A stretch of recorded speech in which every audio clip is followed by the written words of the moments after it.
Baik, Assalamualaikum warahmatullahi wabarakatuh. Saya di sini akan memberi sedikit penjelasan tentang slide yang sudah Anda semua dapat dari saya, ya. Saya harap penjelasan tambahan dari saya ini bisa memberi penambahan pemahaman kepada kalian semua tentang percepatan ya, yang belum kita bahas. Jadi ini percepatan ini adalah naik satu level dari kecepatan.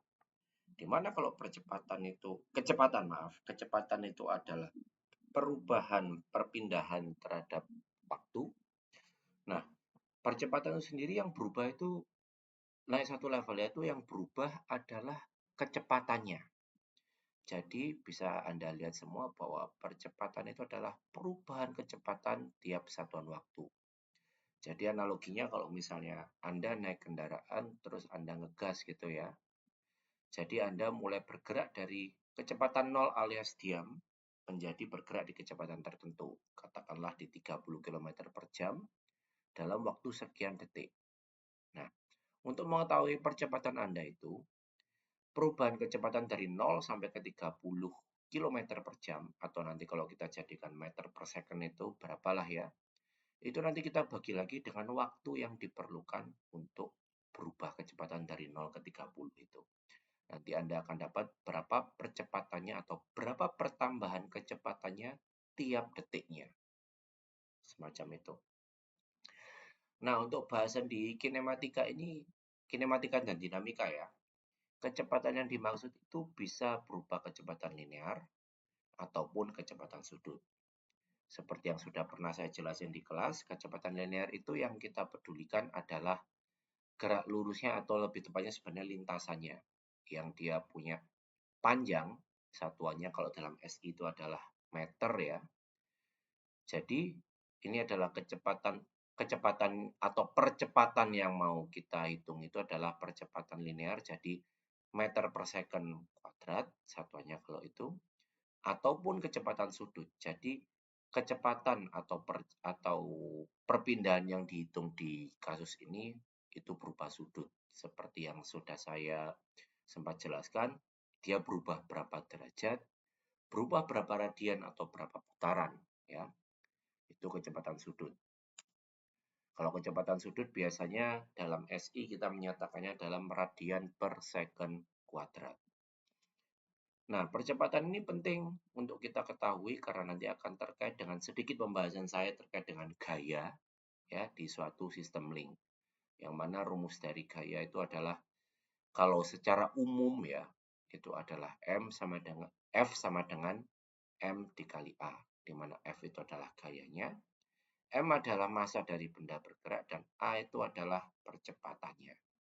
Jadi nanti kalau di fisika kalian sudah tahu bahwa gaya ini akan bisa menyebabkan benda mengalami percepatan dari yang awalnya diam jadi bergerak, dari yang awalnya udah gerak jadi makin cepat, atau malah sebaliknya. Dari yang sudah bergerak, dia bergeraknya jadi diperlambat. Nah, ngomong-ngomong diperlambat, ya, Anda kalau misalnya nemu dalam soal, nemu nilai percepatan yang negatif, itu artinya terjadi perlambatan atau ada perubahan kecepatan menjadi nilai yang lebih kecil ya. Jadi kalau misalnya percepatan yang positif itu berarti ada percepatan atau pertambahan kecepatan, sementara percepatan negatif itu adalah perlambatan. Karena nilainya minus berarti dia kalau sudah dikalikan oleh waktu dia akan mengurangi nilai kecepatan yang sudah ada sebelumnya. Menjadi atau kalau tidak begitu tidak diperlambat, dia akan terjadi percepatan di arah sebaliknya. Misalnya ketika dia dipercepat terus-menerus ke arah sebaliknya, sampai di satu titik ketika dia berhenti, dia akan berbalik arah. Nah, metode analisis percepatan yang akan kita gunakan itu adalah metode polygon vektor. Polygon vektor itu seperti apa? Itu yang sudah pernah kita lakukan waktu kita melakukan analisis vektor di awal dulu ya. Jadi kita menggabungkan beberapa vektor dan kemudian nanti kita akan ukur panjangnya atau kita akan hitung dengan akar kuadrat ya. Nanti kita akan peroleh nilai percepatan akhir yang dialami oleh suatu objek. Nah, Ada beberapa tipe percepatan yang kita tinjau di analisis kinematika dan dinamika. Di sini ada 4 ya. Ada percepatan linear. Sebenarnya ini tidak perlu saya bahas terlalu dalam karena di fisika Anda semua sudah belajar dengan sangat mendalam tentunya ya. Di mana percepatan linear itu ya udah itu persamaannya seperti yang sudah tertulis di atas ini ya. A sama dengan delta V dibagi delta T atau dibagi T ya. Yang kita peduli adalah kecepatan linear di lintasannya. Selanjutnya percepatan sudut, itu nanti kita akan lihat. Terus ini ada percepatan normal atau sentripetal ya. Mungkin banyak yang belum punya sensi ini saya akan perdalam di sini. Dan yang terakhir adalah percepatan tangensial. Serta nanti ada kombinasi percepatan dari satu sistem yang merupakan percepatan normal dan sentripetalnya ini. Seperti itu. Yang pertama, percepatan normal atau kadang orang bilang ini sebagai percepatan sentripetal ya. Itu adalah percepatan dari suatu benda yang bergerak melingkar. Itu dulu. Jadi benda yang bergerak melingkar, semua benda yang bergerak melingkar, mau kain yang bergerak melingkar, roda, pembalap yang bergerak di trek melingkar, planet bumi yang mengelilingi matahari, semuanya punya suatu percepatan normal atau percepatan sentripetal. Arahnya kemana, Pak? Arahnya itu adalah berhimpit dengan jari-jarinya. Jadi Anda perhatikan, percepatan normal atau percepatan sentripetal di sini panahnya warnanya merah. Ini nilai percepatan sentripetalnya. Sementara V ini adalah arah kecepatan normalnya. Seperti yang saya ceritakan, V itu kan dia tegak lurus sama R kan. Arahnya di satu saat itu adalah selalu tegak lurus dengan arah jari-jarinya ke sini. Terus kemudian ini adalah R-nya dan ini adalah arah dari putaran atau kecepatan sudut atau omeganya yang hijau ini. Kenapa kok tiap benda yang bergerak selalu punya percepatan normal? Ini saya coba jelaskan dulu. Yang penjelasannya Anda sebenarnya bisa baca di 3 poin terakhir ya. Nah, tapi saya coba runutkan ya. Bahwa hukum pertama Newton. Benda itu kalau tidak ada gaya luar, dia itu antara cenderung diam atau cenderung kalau dia sudah bergerak, kecepatannya itu cenderung bergerak lurus dengan kecepatan yang sama.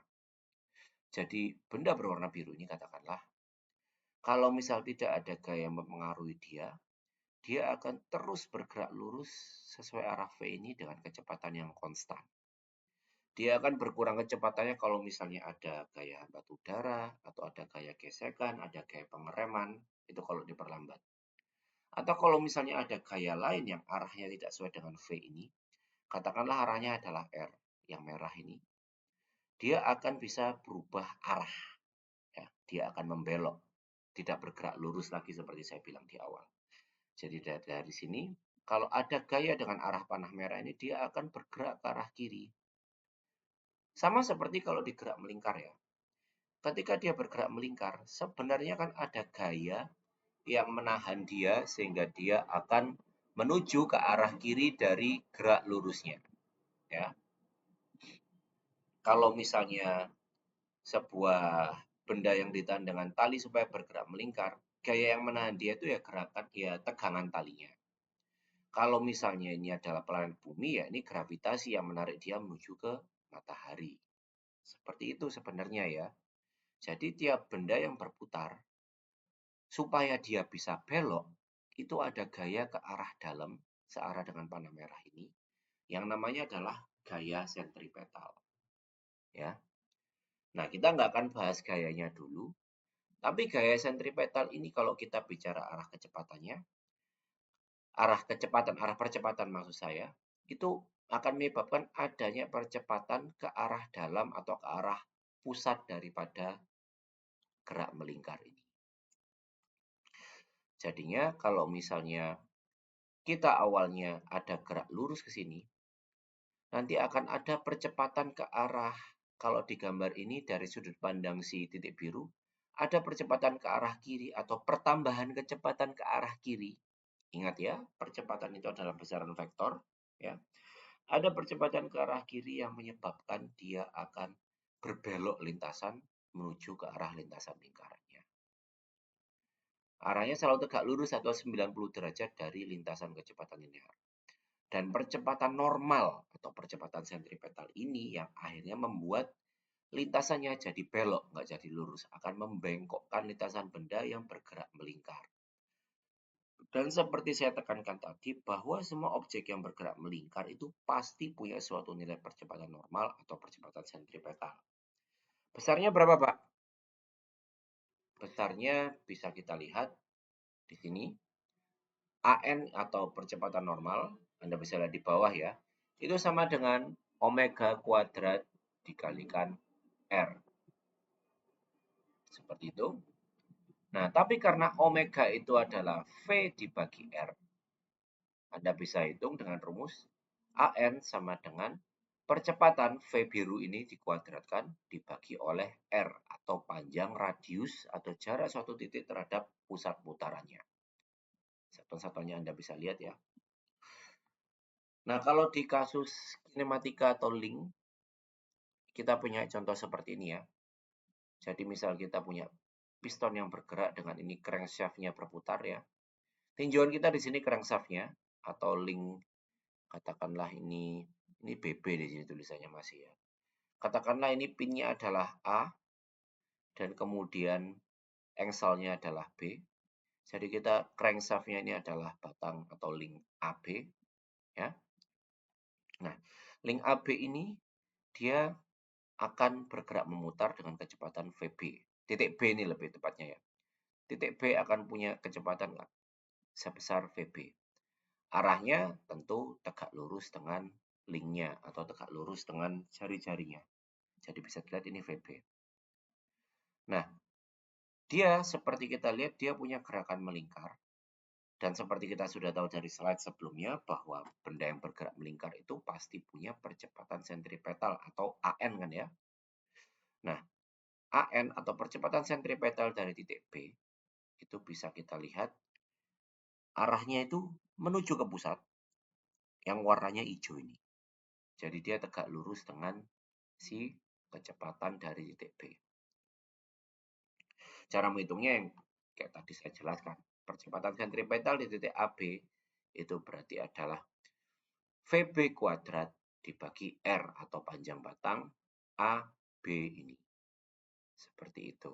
Nanti kita akan dapat nilai ANB-nya, menghitung ini kuadrat dibagi dengan panjang batang ini, seperti di rumus ini. Seperti itu ya. Itu untuk percepatan normal. Nah, selanjutnya ada percepatan sudut. Ini sudah mulai agak intuitif dibandingkan percepatan normal ya.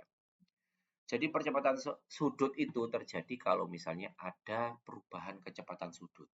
Ini mirip seperti percepatan biasa atau linear yang kita bahas sebelumnya.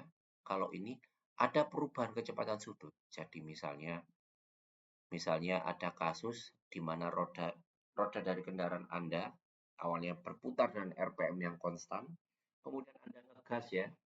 Jadi dia bergerak semakin cepat atau RPM-nya semakin tinggi dari kecepatan sudut satu ke kecepatan sudut kedua, dia akan terjadi nilai perubahan kecepatan sudut atau delta omega ini.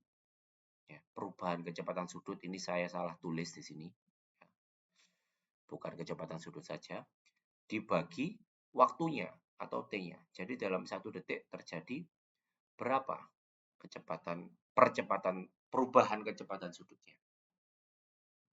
Nah, nggak seperti percepatan normal tadi ya. Tidak semua benda yang melingkar itu punya nilai percepatan sudut di sini. Kalau misalnya terjadi peningkatan nilai kecepatan sudut saja ini ada. Nah, percepatan sudut ini kaitannya akan sangat erat dengan percepatan tangensialnya ya, atau AT. Percepatan tangensial itu adalah percepatan linear yang warna biru ini ya, yang muncul apabila ada perubahan besar kecepatan sudut. Arah AT ini ya, warna biru ini bukan V lagi. Jadi arah AT dia selalu tegak lurus dengan arah R. Sama seperti arah kecepatannya. ya. Karena kecepatan sudut berubah, kecepatan titik biru ini tentu akan berubah ya. Nah, perubahan kecepatan linear ini ia merupakan nilai percepatan tangensialnya dan sama kayak percepatan sudut, nggak seperti percepatan normal, nggak semua benda yang bergerak melingkar punya nilai percepatan ini. Cuma yang ada perubahan kecepatan aja. Arahnya tegak lurus dengan jari-jari, ya. Kalau dipercepat dia akan searah dengan kecepatannya, kalau diperlambat tentu sebaliknya seperti penjelasan saya di awal banget tadi. Cara hitungnya AT sama dengan alfa dikalikan R. Kalau tadi dibagi, sekarang dikali ya, hati-hati. Ya, dimana AT itu adalah percepatan tangensialnya dalam meter per second kuadrat. Anda perhatikan di sini ya, bahwa nilai AT maupun percepatan tangensial atau percepatan normal itu dalam meter per second kuadrat, bukan dalam radian per second kuadrat. Jadi dia bukan percepatan sudut, melainkan dia adalah percepatan linear sebenarnya. Tapi yang ini dinyatakan dalam tangensial yang arahnya sejajar dengan kecepatannya atau sebaliknya. Sementara kalau percepatan sentripetal atau normal tadi dia menuju ke pusat yang membuat lintasannya jadi melingkar. Seperti itu. Nah, ini dia berbeda dengan percepatan sudut yang satuannya radian per second kuadrat. Jadi untuk cari percepatan tangensial kita harus tahu nilai percepatan sudutnya dulu. Gitu. Sementara R itu lagi-lagi R, kita muncul R di sini. R adalah radius atau jarak satu titik terhadap pusat putaran. Nah, jadi ini cara nyarinya sebenarnya mirip-mirip dengan cara nyari kecepatan linear kalau kita tahu kecepatan sudutnya, di mana V sama dengan omega dikali R. V itu kecepatan linear, omega itu kecepatan sudut dikalikan jari-jari. Nah, kalau di percepatan linear atau tangensialnya akan sama dengan percepatan sudut. Ini adalah nilai linear, ini adalah atau tangensial, maaf. Ini adalah nilai percepatan sudut dikalikan jari-jari. Mirip-mirip seperti itu. Nah, analoginya begini ya. Kalau misalnya ini kita punya benda yang bergerak dengan kecepatan VB, terus katakanlah di engine ini Anda tingkatkan kecepatannya, putarannya makin cepat, akan ada percepatan sudut sebesar ini, alfa 2, yang meningkatkan nilai kecepatan putarannya, dan ada pertambahan kecepatan dari titik B ini, yang dia arahnya sejajar, bisa searah, bisa berlawanan, tergantung kalau dia dipercepat berarti searah, kalau berlawanan itu berarti dia diperlambat atau nilainya negatif ya dari kecepatan VB ini.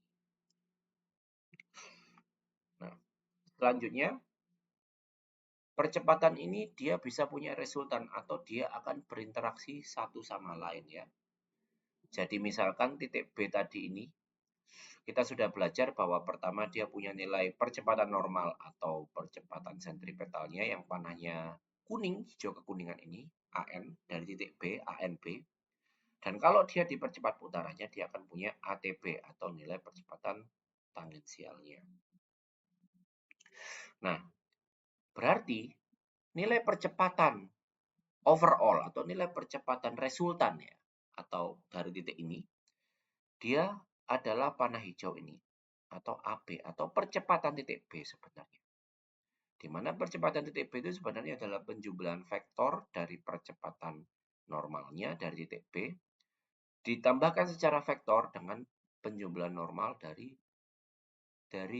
percepatan, bukan percepatan normal, percepatan tangensial dari titik B, ATB. Nah, hasilnya adalah yang hijau ini.